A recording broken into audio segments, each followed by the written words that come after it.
4, 3, 2, 1. Hello, welcome to Telford Fostering and our Facebook Live event. My name is Sharon and I work for Telford and Wrekin Fostering team, and I'm here with my colleague Dan, who is part of the Telford and Fostering team. He's team manager of the family recruitment team and family finding, and two of our excellent foster carers, Diana and Kate. We're here to talk about fostering, of course, and we're in the midst of Foster Care Fortnight. Dan, can you tell us a little bit about what Foster Care Fortnight means and the purpose of it? Yeah, sure. So Foster Care Fortnight's a national scheme to promote awareness of fostering.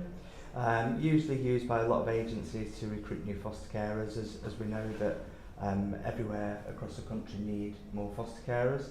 Around 4 years ago we decided to do something slightly different, and we wanted to give back to our foster carers as a thank you. So we have a fortnight of events that range from events for the children, events for birth children, but also events for our foster carers as well, including training, but also some fun events as well. Like this year we've got a game around us. So really just a fortnight to really celebrate our foster carers, and that's something that's very different to a lot of agencies do. And this year's no different. It's actually probably bigger and better, hopefully, than years gone by, where we've got so many different events, different training activities, but we've also had so much support from our wonderful community in terms of prizes for our free raffle that we do for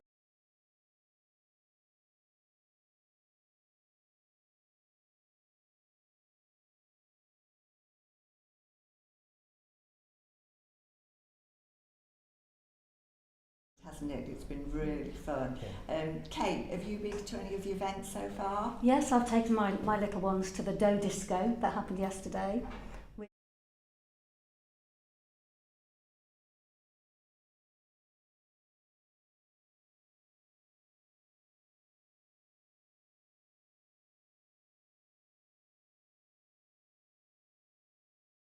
So it is lovely, and I particularly enjoy getting to see so many of our foster carers and children. I enjoyed the Dough Disco event yesterday and helping with everybody.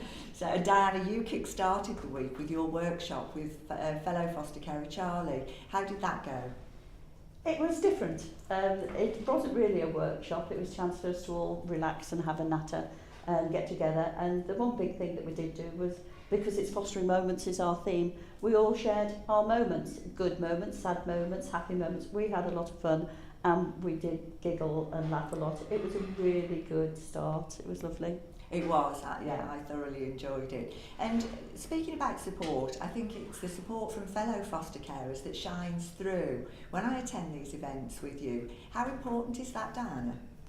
Oh, I think support is a big thing, and I think as we're talking about moments, I think for me the moment I realised that I couldn't do it all on my own, and that I'm not a one-hit wonder to just make everything right, and that I needed support.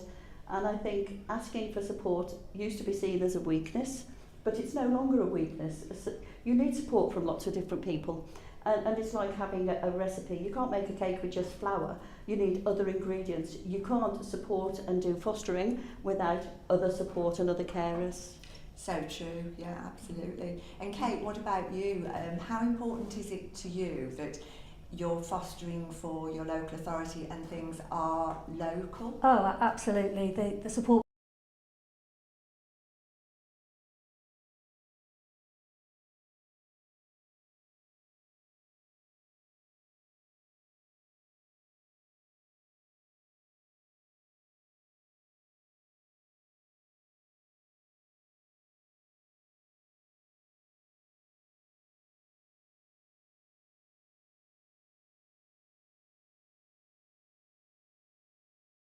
Speaking to somebody yesterday, Dan, who was fostering for a private agency, an independent agency, and have to travel to Birmingham for their training. So I suppose that's something that people are obviously free to foster for whichever agency or local authority they wish to, but it's about doing your research as well, isn't it? Absolutely, that's key. So fostering agencies can cover any area, but obviously because they're an agency, they've usually got a base. So with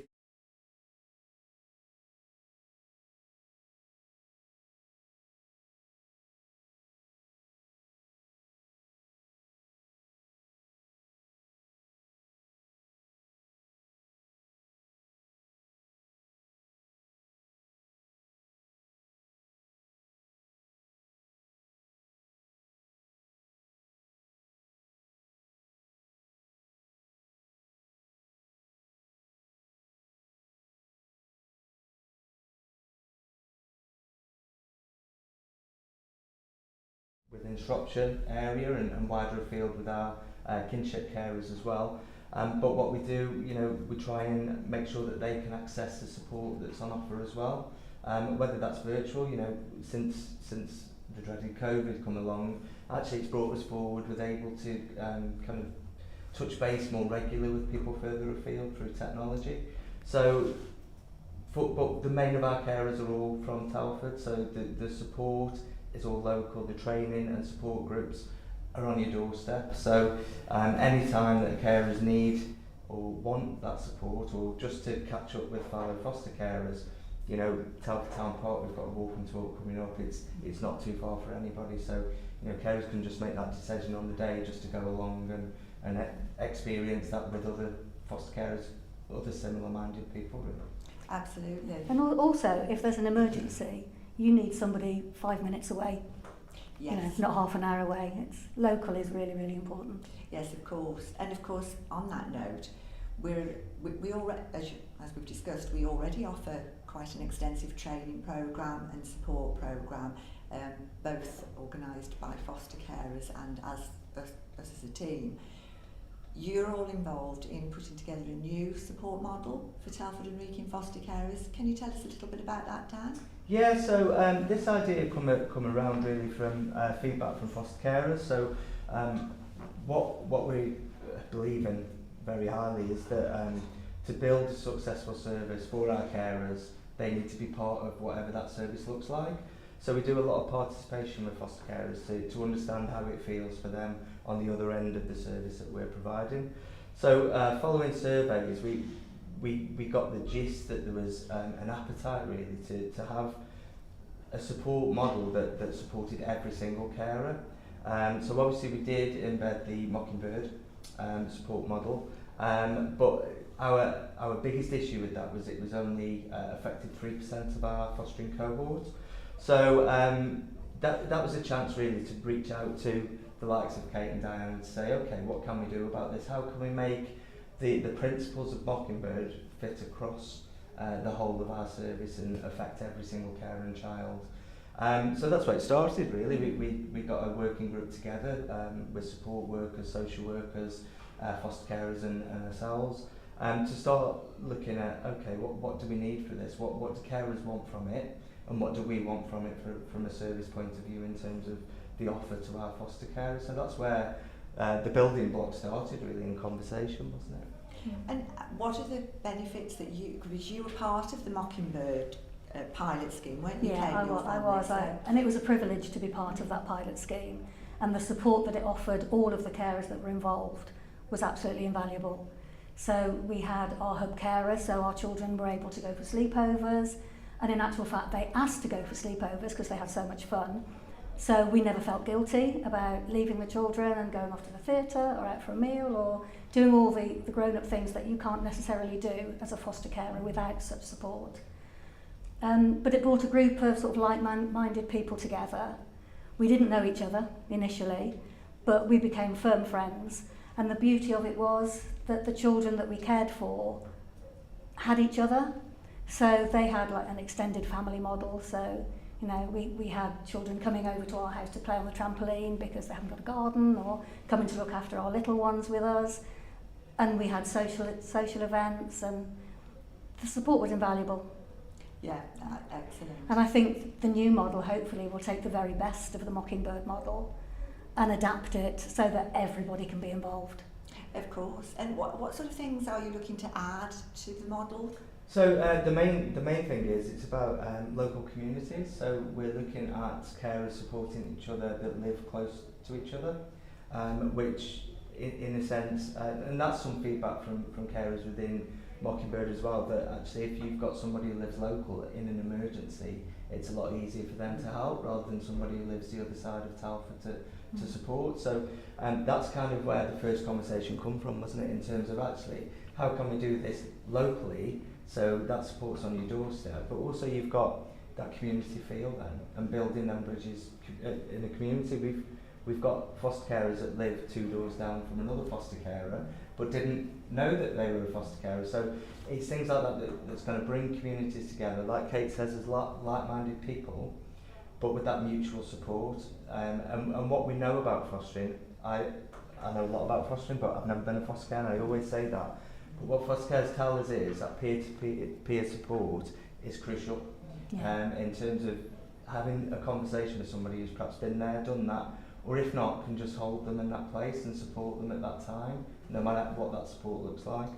So that's where the model is basically, we're looking at localities, so there will be small groups of fostering families together in a locality that will offer support and advice. So the big difference with this model is there's no hierarchy. So there isn't a lead foster care, if you like. We've got what we call a foster care coordinator that is going to basically coordinate events and coordinate the communication streams that we're going to use to make sure the communication's ongoing. So that's kind of the element, really keeping things local. One thing that we're very clear of as well, we want consistency across all the cohorts as well. So that's where the support for the coordinators comes in. Well, we will meet with them on a regular basis to check in, see what's working, see what's not. Is there any tweaks that we need to make, or actually learn from each other what's working in each locality? And I suppose, like in an extended family, you've got different people who are offering different services. So you've got foster carers offering part-time, you've got foster carers caring for children that are teenagers, down to babies. So each group, I'm assuming, will take into account the diversity of families and plan events and support. I think that's one of the things we looked at, wasn't it? Because I missed the first meeting of the group, and then when I did come into the group, I started asking all these questions, and what if, and how can we, and what should we, and I wasn't a part of Mockingbird, but I was a part of a really, really good support group that was on WhatsApp that came about because of the nurturing attachments training. Now, to me, that group was so valuable. It was amazing, and every carer should have what I had, which is 24/7 somebody that will respond to you, because somebody will. And you could, and there's no judgment. You can say, I'm really cheesed off, I'm having such a bad day, I don't know what I've done wrong, I don't know what I'm doing right, but somebody will pick you up, because we all have those days. But it has evolved so much from the first meetings, hasn't it, for us batting things backwards and forwards and what people, you know, would like. So.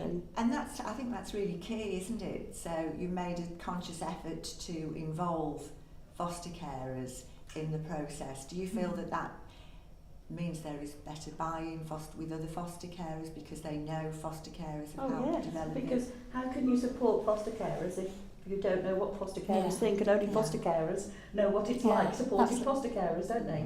Because like Dan says, he knows a lot about fostering, but he's never fostered, so he hasn't had that young fosterling in his house for a day, 2 days or years, so he doesn't know what that's like. But I do think that's one thing that Telford and Wrekin are very good at. You know, I feel that foster carers are included in a lot of decision making. So, and that's ongoing. So we do feel included, and we do feel that our voice matters. And this new support model will include that, because that's what we're doing now moving forward, aren't we? We're getting the carers to come in and offer the role that we want them to coordinate and for carers to be a part of.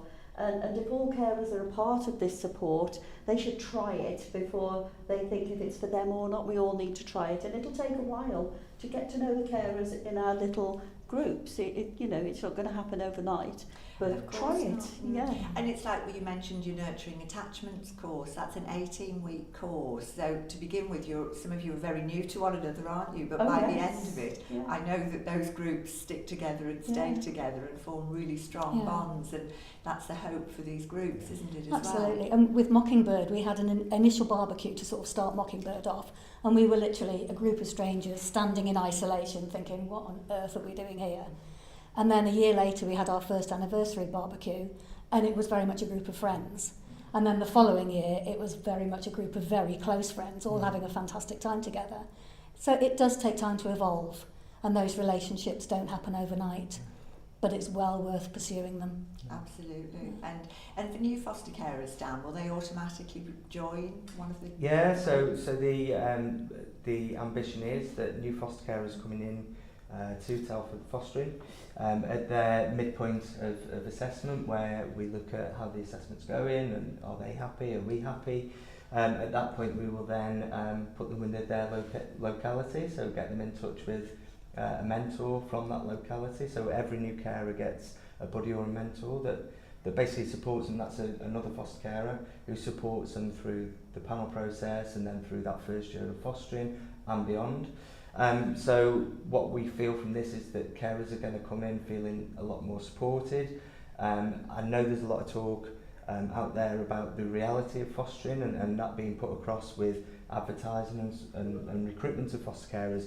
And it's something that we are very aware of with our preparation to foster. We have foster carers come, and that's for carers coming through the process to really talk about what it's like to foster. At times, social workers may not turn up on time, they may not turn up, things don't always go to plan.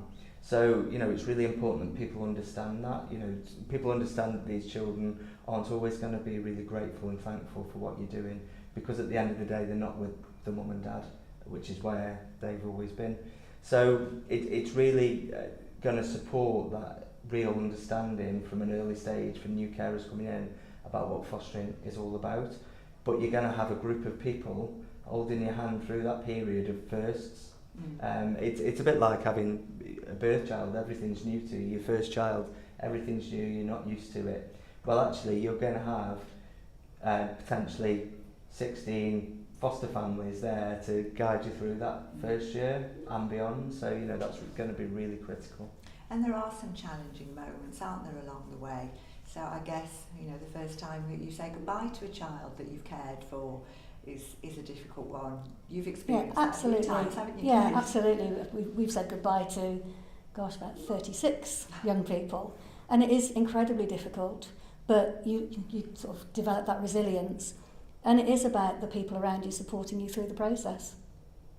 Absolutely. And I've heard, sort of when we're at events and good people come up and talk to us and they say, I couldn't do this because I couldn't let a child go.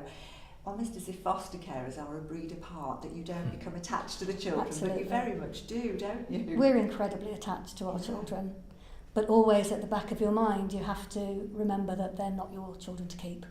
Yes, that is And we love them, but we know that at some point in the future we have to let them go.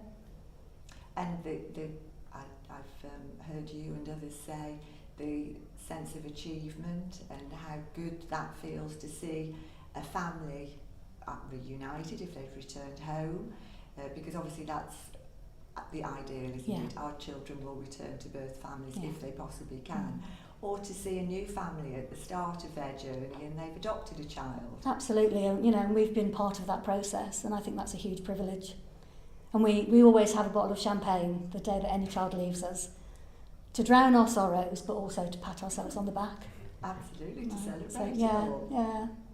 And what about you, Diana? Because you've been fostering for very many years now, so you've seen quite a few changes as well, haven't you? I've seen many changes, but I think the support model that we're having, I wish I'd had somebody go with me to my first review, and my review for myself, even to know what was expected and ask other carers, reviews for our fosterlings. How do you know, what do you know what to say, what do you know what to do? And if you're asked to go to court, and somebody to support you through that. So I can see this support groups, all of them growing to where nobody is floundering, turning up for a meeting thinking, oh God, I'm sitting here on my own, what do I say? I'm not going to say nothing, I don't know what to do. So I think that the whole bigger picture is you'll be supported through every step, won't you? Absolutely. I think this is the That's most good thing. this is the most exciting thing that Yeah. I've seen in fostering. Oh, Yeah, that's I good think to it's hear. the most positive. Yeah, Yeah. that's But good. carers are involved in it from the Mm. start. Yeah. That is the positive, isn't Absolutely. it? Yeah, Yeah. definitely. Yeah, because there's such a lot to take on board, isn't there? And sort of when people inquire to foster and they're very new to it, and you're talking them through the processes, because obviously we do hold the cards at that stage. We know the processes and we can describe those. But I've witnessed a few journeys now where I've met people from that stage and seen them blossom and grow and become that Charlie who presented with you, Diana, on Monday.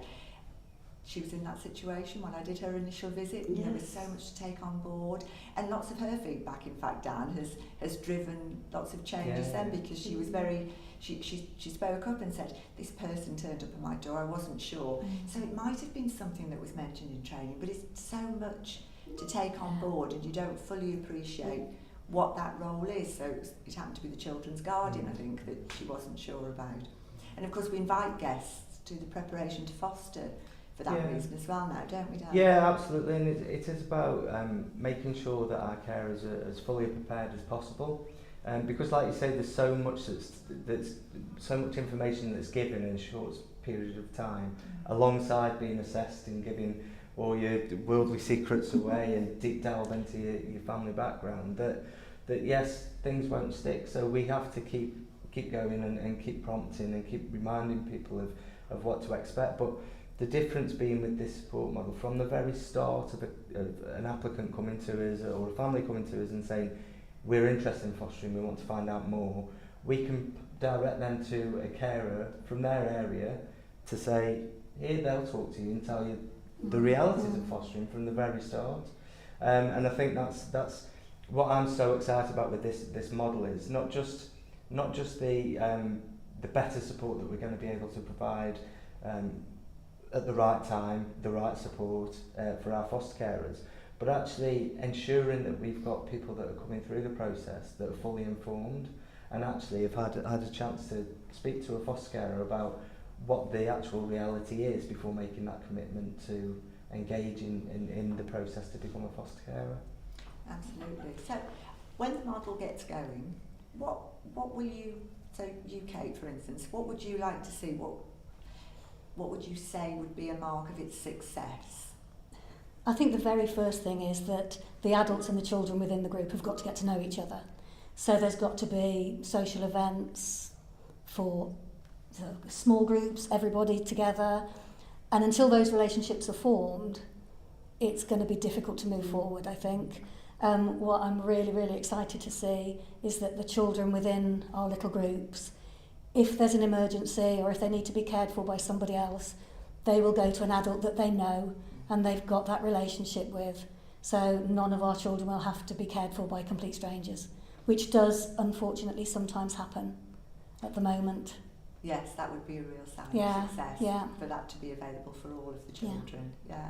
What about you, Diana? I think I'm looking forward to our teenagers being integrated a little bit more, because I think sometimes they're on the periphery and we don't bring them into enough things because carers don't know enough carers with teenagers.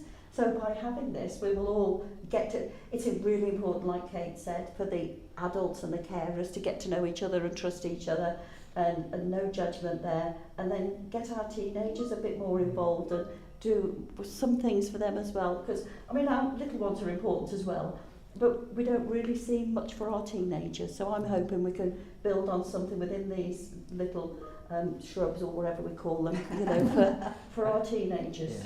And I think that's the thing, isn't it, that fostering can be very isolating if you allow it to be, can't it? Yeah. You know, if you try and foster on your own without accessing the support available, you can get isolated. It can be very frustrating. What we find that from the support that we offer now is that people who engage, they find that a benefit to them. And I think with the support model, it also allows people to experience different children at different levels and different abilities as well, to kind of hopefully for sort of some carers, especially newer carers, that actually dispels a lot of the myths that are out there about children in care. You know, our children are fabulous. Our children are fabulous. Tomorrow we've got a training that we're providing on mental health that's been co-facilitated and co-created by two of our care experienced young people, which is just amazing. You know, that is what it should be, because we can learn so much off our children as we can with our foster carers, and that's why we try and engage foster carers in delivering training, but also our children as well. So I think that's a part for me that's really going to be quite interesting to see how the groups form and how they engage with the different ages and different levels of children. It is, it's going to be fascinating to follow. So, Kate, what about a fostering moment that you can share with us from your career fostering? I don't actually think I've got one defined moment. I think my whole fostering journey has been a huge collection of really, really special moments. So it might be the little boy who really, really struggled to learn to ride his two-wheeler bike, and the day that we had the neighbours out trying to help us, and in the end he managed it. That was such a fantastic moment, pretty much for our whole street, because they'd all been involved in trying to get him to learn how to ride this wretched bike. Nurturing newborn babies who are really quite poorly, sort of nurturing them back to health, which can be really scary, but is such a special thing to do. It's the little things. Yes, not that necessarily it's not a big event. No, there's no big explosion. It's just the tiny little events that happen right the way through the fostering. And I hear so many times that foster carers, well, not so many times, but I do hear foster carers saying, why am I doing this? And I'm going to give up. But then it's those little moments, isn't it, that bring you straight back. Yeah, and there are some lows, yes. you know, but there are so many huge highs that they far outweigh the lows. That's from our experience anyway. Fantastic. Well, yes, undoubtedly there aren't there, Diana, Yeah. fostering lows as well as fostering highs. But what would a fostering moment be that you could recall? Well, like Kate said, there's so many. I think there's one that was sort of nice and sort of sad. Was when one of my fosterlings couldn't pronounce my name properly, and he was under 5, and he used to call me Dahala, and it was Dahala all the time. And then the day that he actually said Diana, I thought, oh, this is lovely. But then a few weeks later, I wanted him to call me Diana again because it sounded so lovely. Yeah. You know, so but that was just a lovely moment because then we knew that he'd be able to form the words once he'd done it. But I wanted him to go back to calling me Diana. And I recently told him about that story because he's a teenager now. And he said, why did I do that? And I said, because you just did. That's just. And so they started calling me Dahala all day, but it drove me mad. It is those. But there are so many stories. moments. You smile a lot more than you cry. Oh, absolutely. Don't you? Yeah. And yeah. you get frustrated, Yeah. but you're soon over that. And it's about looking for support to help Absolutely. you through that. Yeah. It's your support network that takes you through that. And you through the smile at highs and everybody's the lows. moments, don't you? Yeah. Yeah. Yeah. Yes, it's the sharing Yeah, of those moments, isn't it? Yeah. So, yeah, even the dramatic moment at the Derwent Disco yesterday. Yes. Yeah, which was quite dramatic. But yeah, it's moments like those that you Yeah. don't forget. No. What about you, Dan? What moments in fostering do you So many, like both Kate and Dan have said. I think from when I was a social worker, supervising social worker, fostering social worker, it was probably one of the toughest times where a carer is really struggling and seeing some quite difficult needs that a child had got, really struggling to manage that, and actually being able to kind of support them through that, being out there late at night, quite many evenings, but you know, to get through that period and the carer stood by this young person, because I think it's really clear and key that we do put the message out there that, you know, fostering isn't easy. There are challenges along the way, but I think the fundamental thing that we all agree on is with support it can be made easier to manage, and I think that's one of the keys. But in this role now, I think my moments are always when I get together with foster carers, because I just think that the whole of our service now is developed and delivered with the input of foster carers, and we wouldn't be in the place that we are now if we didn't do that. So our forums that we hold, our yearly conference that we hold, Foster Care Fortnight, the coffee mornings that we have with the FCA, all of those events I really look forward to, because that's my chance to get out there and actually see, is it working, Yeah. what we're kind of doing. So, and also to just speak to wonderful people as well. Well, it's like working with an amazing bunch of friends Yeah. and being paid for it, so it's Yeah. great. And it's working because we're all still here. Yes, Yeah. yeah, Yeah. absolutely. We still keep coming Yeah. back for more. Exactly, That's that's it. And of course, one of the things to mention as well is that you both foster what we traditionally call mainstream fostering, but part of the new, sort of part of foster care fortnight, if you like, is celebration of our family and friends kinship foster carers. And will they be part of the Absolutely. support network as well? Absolutely, yeah. Our kinship carers are equal to our mainstream carers. Absolutely, we need our kinship carers for our children. It means that children are placed within families, which is what we always aim to do wherever possible. And actually, yes, our support needs are the same. If sometimes different needs, because obviously they're connected to the family.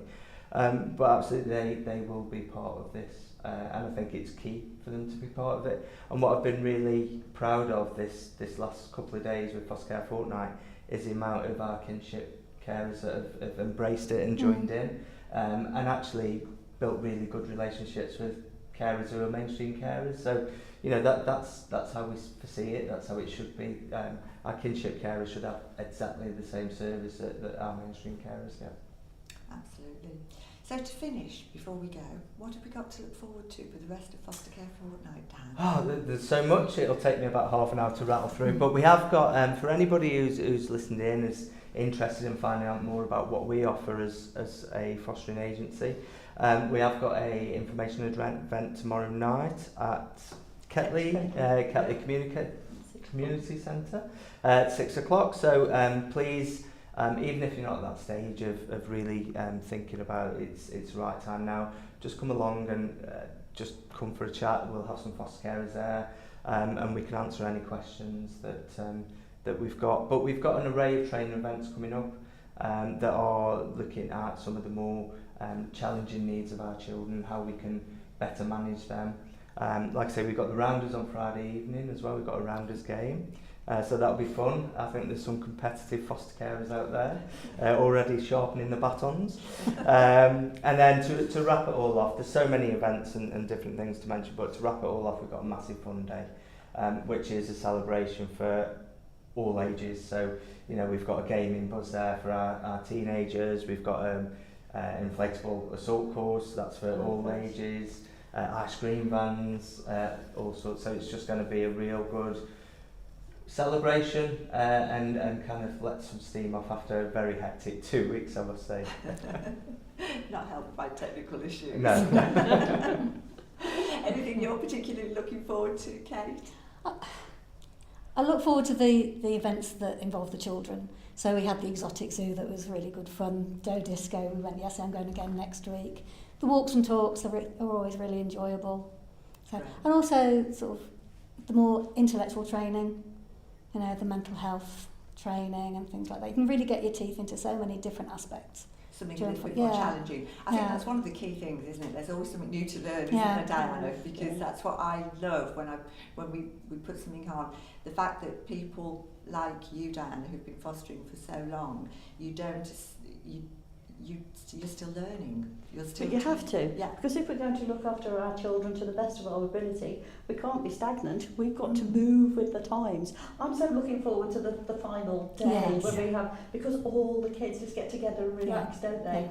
And the assault course, the inflatable assault course, I tried to do last year, and Charlie and I did it, and I got stuck in it because the kids held me down, and I couldn't get over the last ramp, and I had to come back out. But Charlie completed it. I'm not going to do it this year. Oh, small. I'll just have the ice cream. I'm looking forward to the Rounders as well, because that's Yes, something new, isn't yeah, it? yeah. It's something different. Yeah, Yeah, it's so going to be fun. I'm just Diana, enjoying the whole lot. Yeah. That's great. That's good to hear. Well, thank you ever so much for joining me for our Facebook Live. It's been a pleasure to hear from you all, Diana, Dan and Kate. Thank you very much to everybody that joined us, and we hope you've learned something. If you want to find out more about fostering for Telford and Wrekin, find us on our Facebook page at Telford Fostering or visit www.telfordfostering.co.uk. We'll be happy to speak to you and look forward to seeing you at one of our events soon. Bye now.